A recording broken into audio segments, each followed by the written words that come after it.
但由78年即係79年至到2000年前咧，嗰個就係一個經濟開始經過改革開放，我哋一個摸索期。點樣摸索法咧？因為改革開放，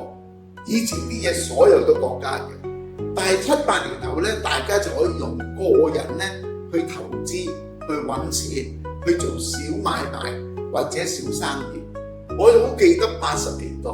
只要你有1萬元人民幣嘅資產咧，就已經叫萬元戶啦。呢啲萬元戶咧，就已經好多人咧，已經係覺得你已經好了不起啦。因為當時人民嘅生活就係每個月36蚊人工，咁啊做咗36，做咗36，當時有啲乜初仔場係嘛？咁你諗下一個家庭一個 family 36蚊就已經係生活費。咁但係咧，去到80年代後咧已經有萬元，而當時香港好多人去做生意，就將好多製造業咧去北移，就去到內地做，譬如東莞啊、深圳啊、一帶啊、廣州咁樣。我好記得咧，就係當時咧啲中國同胞同我哋傾開偈，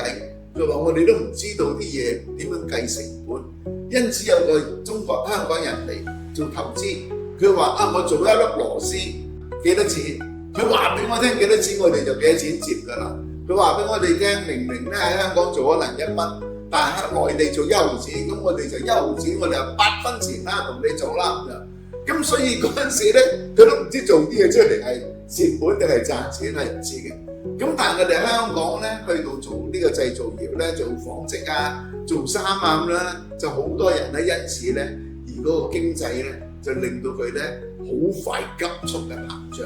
咁所以咧，當時好多嘅紗廠啊、做紡織啊、做衣服啊，淨係賣呢啲 quota 咧，都已經賺好多錢㗎啦。咁所以好多當時咧，不少嘅富人咧，就因為我哋改革開放嘅過程之中咧，用一種廉價嘅勞工，令到我哋香港嘅產品咧